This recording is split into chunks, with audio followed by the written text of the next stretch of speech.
Ambati silks Kanchipuram sorry store now in Vijayawada. Exclusive పట్టు saris, సల్వాస్ and lehengas. యుద్ధ రంగంలో ఆయుధమే ప్రాణం, కానీ ఆ ఆయుధమే మోసం చేస్తే సరిగ్గా ఇదే పరిస్థితి ఇప్పుడు ఇరాన్ ఎదుర్కొంటుంది. అత్యాధునిక టెక్నాలజీ అంటూ చైనా ఊతరగొట్టిన రక్షణ వ్యవస్థలు తీరా సమయం వచ్చేసరికి చేతులెత్తేయడంతో ఇరాన్ దిక్కు తోచని స్థితిలో పడింది. శత్రువుల దాడుల నుంచి దేశాన్ని కాపాడుతుందని కోట్లు కుమ్మరించి కొనుగోలు చేసిన చైనా డిజైన్డ్ ఆయుధాలు కేవలం షో పీసులుగా మిగిలిపోయాయి. అమెరికా, ఇజ్రాయెల్ వంటి అగ్రరాజ్యాల మిసైళ్లను అడ్డుకోవడంలో చైనా అందించిన HQ-9B డిఫెన్స్ సిస్టమ్ దారుణంగా విఫలమైంది. అసలు శత్రువుల క్షిపణులు వస్తున్నాయన్న విషయాన్ని కూడా ఈ సిస్టమ్ గుర్తించలేకపోయిందంటే డ్రాగన్ దేశం ఎంతటి నాణ్యత లేని వస్తువులను ప్రపంచానికి అమ్ముతుందో ఇట్టే అర్థం చేసుకోవచ్చు. నిజానికి ఇలా మోసపోవడం ఇరాన్కు కొత్తమీ కావచ్చు, కానీ చరిత్ర చూస్తే చైనాను నమ్ముకున్న ప్రతి దేశం ఇదే బాటలో నడిచింది.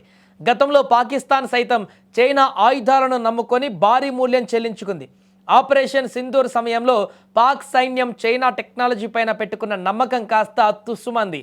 యుద్ధ విమానాల దగ్గర నుండి మిసైల్ డిఫెన్స్ వరకు అన్నీ మొరాయించడంతో పాక్ అప్పట్లో పీకల్లోతు కష్టాల్లో మునిగిపోయింది. ఇప్పుడు ఇరాన్ వంతు వచ్చింది. ఇరాన్ పాలకులు చైనాను ఒక ఆపద్బాంధవుడిగా భావించారు, కానీ యుద్ధ మేఘాలు కమ్ముకున్న వేళ ఆ బాంధవ్యమే ఇరాన్ పాలిట శాపంగా మారింది. శత్రువుల దాడులకు ఇరాన్ సైనిక స్థావరాలు ధ్వంసమవుతుంటే చైనా ఇచ్చిన రాడర్లు మాత్రం నిమ్మకు నీరెత్తినట్లుగా ఉండిపోయాయి. కేవలం ఇరాన్, పాకిస్తాన్ మాత్రమే కాదు, వెనజులా అధ్యక్షుడు మడురో కూడా జనవరిలోనే చైనా ఆయుధాల పనితీరు చూసి షాకు గురయ్యారు. చైనా తన ఆయుధాల గురించి గొప్పగా ప్రచారం చేసుకుంటుంది, కానీ వాస్తవానికి అవి అమెరికా లేదా రష్యా ఆయుధాల దరిదాపుల్లో కూడా ఉండవని ఈ వరుస ఘటనలు నిరూపిస్తున్నాయి. పాకిస్తాన్ ఒకప్పుడు చైనా వెంటే నడిచి తన రక్షణ వ్యవస్థను భ్రష్టు పట్టించుకుంది.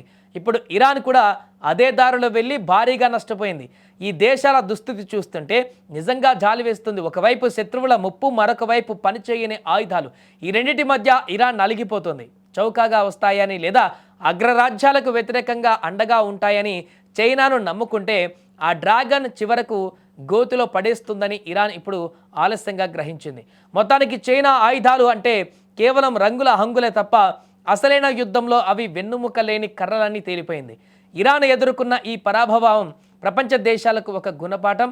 ఆయుధాల విషయంలో నాణ్యత కంటే రాజకీయాలకు ప్రాధాన్యత ఇస్తే ఎలాంటి పరిణామాలు ఉంటాయో ఇరాన్, పాకిస్తాన్ ఉదాహరణలు ఇప్పుడు స్పష్టం చేస్తున్నాయి. చైనా తన మార్కెట్ పెంచుకోవడానికి చేసే ప్రచారానికి బలైపోయిన ఇరాన్ ఇప్పుడు శత్రువుల దాడుల ధాటికి చెల్లాచెదరైపోతుంది. నమ్మిన బంటు మోసం చేస్తే ఎలా ఉంటుందో చైనా ఆయుధాలను నమ్ముకున్న ఇరాన్ పరిస్థితి ఇప్పుడు అలాగే తయారైంది.